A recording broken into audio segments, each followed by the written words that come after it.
Korintus 3 kita baca saudaraku. Ya, bagaimana kita mulainya dengan ayat 17 saja. Mari kita lihat. Sebab Tuhan adalah roh, dan di mana ada roh Allah, di situ ada kemerdekaan. Dan kita semua mencerminkan kemuliaan Tuhan dengan muka yang tidak berselubung. Dan karena kemuliaan itu datangnya dari Tuhan yang adalah roh, maka kita diubah menjadi serupa dengan gambarnya dalam kemuliaan yang semakin besar. Inilah perjanjian baru, saudaraku, perjanjian yang jauh lebih baik daripada perjanjian lama. Perjanjian lama, saudaraku, diberikan hukum 10 hukum Taurat. Supaya mereka menjadi, ya, kuduslah, kita katakan.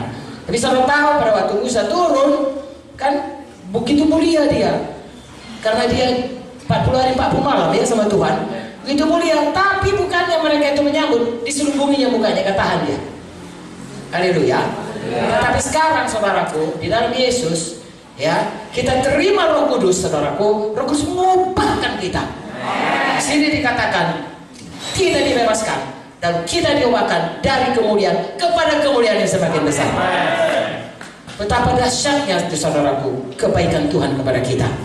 Saya, kita semua kehilangan kemuliaan Tuhan, diubahkan Tuhan untuk, saya baca kembali, dan kita semua mencerminkan kemuliaan Tuhan dengan muka tidak berselubung. Kita terima apa yang dikasih Tuhan Yesus, firman-Nya dikasih, Roh Kudusnya turun kemuliaannya, tidak kita selubungi, tapi kita nyatakan kepada dunia, inilah dia kasih Tuhan, inilah dia kuasa Tuhan, inilah kemuliaan Tuhan, inilah dia Tuhan kita. Haleluya. Dan semakin hari dikatakan datangnya dari Tuhan yang adalah roh, maka semua kita penuh Roh Kudus selalu. Ya, bukan dengan kekuatan kita, tapi oleh roh. Maka kita diubah menjadi serupa dengan gambarnya dalam kemuliaan semakin besar. Semakin kita dekat dengan Tuhan, semakin dipermuliakan, semakin kita mulia, semakin mencerminkan kemuliaan Tuhan, semakin dilihat dunia ini betapa kemuliaan Tuhan. Dan kalau Yesus ditinggikan, Tuhan ditinggikan, dia akan menarik orang-orang datang kepada-Nya. Gereja akan bertambah-tambah besar, gereja akan bertambah-tambah. Oh, menerima seperti itu. Haleluya. Jadi inilah yang jadi kepada seharusnya kita berubah. Saya kembali aja kepada kejadian. Ya, kenapa kita harus berubah? Karena kita harus kembali kepada kehendak Tuhan. Itu apa Tuhan ciptakan? Ya. Kejadian 1, 26, 27, 28. Berfirmanlah Allah, baiklah kita menjadikan manusia menurut gambar dan rupa kita. Saudara-saudara simak ya.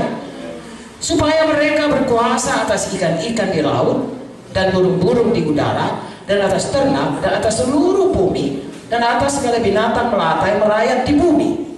Maka Allah menciptakan manusia itu menurut gambarnya. Menurut gambar Allah diciptakannya dia. Laki-laki dan perempuan diciptakannya mereka. Allah memberkati mereka. Lalu Allah berfirman kepada mereka, beranak cuculah, bertambah banyak, penuhilah bumi, taklukkanlah itu, berkuasa atas ikan-ikan di laut, burung-burung di udara, atas segala binatang yang merayap di bumi. Amin. Kalau kita lihat ini ada 3 perkara yang sangat jelas. Pertama, kita diciptakan segambar dengan Tuhan, mulia, dan itulah yang harus dipulihkan. Kedua, kita diciptakan harus memenuhi, berkembang biak, punya banyak anak. Ketiga, kita disuruh berkuasa menaklukkan bumi ini. Bukan kita yang taklukkan, kita yang menaklukkannya. Saudaraku, itulah diciptakan Tuhan. Kejadian 1 ini. Lalu jatuhlah kepada dosa, hilanglah kemuliaan Allah. Mulailah bukan lagi kita yang berkuasa, malahan kita yang dikuasai. Saudara tahu yang pertama kali ada Kain dan Abel dikuasai oleh setan, dibunuhnya adiknya. Betul? Nah, dan seterusnya. Bahkan kemudian saudaraku kita melihat ceritanya bagaimana mereka beranak pinak, saudaraku, sampai tadi jahat sekali, dan akhirnya Tuhan hancurkan atau basmi bumi ini dengan air bah, sehingga tinggallah Nuh. Sesudah pun Nuh, saudaraku, kemudian berhasillah dia, berdosa pula si Ham, dikutuk pula si Ham. Lalu kemudian diteruskanlah generasi dari keturunan Nuh. Didirikan pula sama Nimrod menara Babel.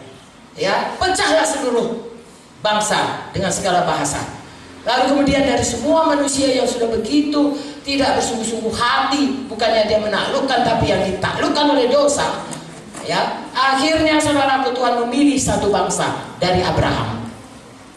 Tuhan gak pernah saudaraku mundur daripada ya rencananya mau menciptakan manusia yang mulia, yang berkuasa, dan yang memenuhi bumi.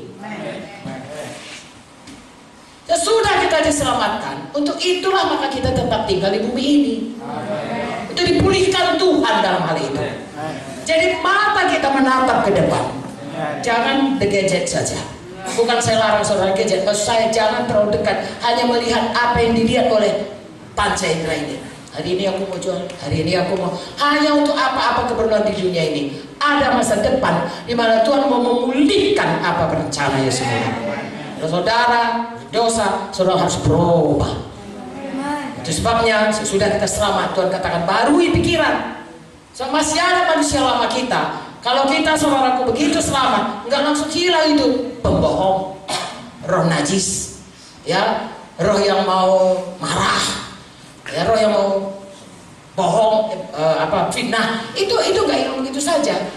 Maka Tuhan katakan harus dibaharui pikiranmu, harus kau tanamkan manusia lama. Maka pertama kali perintah agung sesudah kita percaya dibaptis.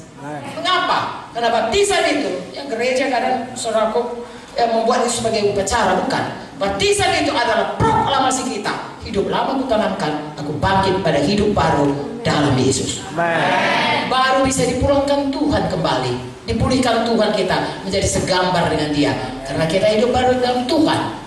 Nah, itulah yang harusnya jadi kepada manusia ini, kepada kita. Makanya sesudah kita selamat, saya dan saudara memastikan harus berubah. Saya itu bukan peraturan GKI, itu kehendak Tuhan. Mulai dari Kejadian sampai kepada Wahyu. Saya dan saudara harus berubah. Dan jangan menganggap ini enteng, karena saya baca dalam Alkitab kita ini, saudaraku, itu Paulus, itu hamba Tuhan yang paling luar biasa, ya, dipakai Tuhan. Paulus itu dari Roma 1, 2, 3, 4, 5, 6, dia berkata bahwasanya kita dari hamba dosa menjadi hamba kebenaran. Ya, Roma 6 itu mulai baptisan, hamba kebenaran. Tapi tahukah saudara, Roma 7 berkata, walaupun kita sudah punya Yesus, masih timbul itu yang tidak suka itu, yang jahat itu kita lakukan.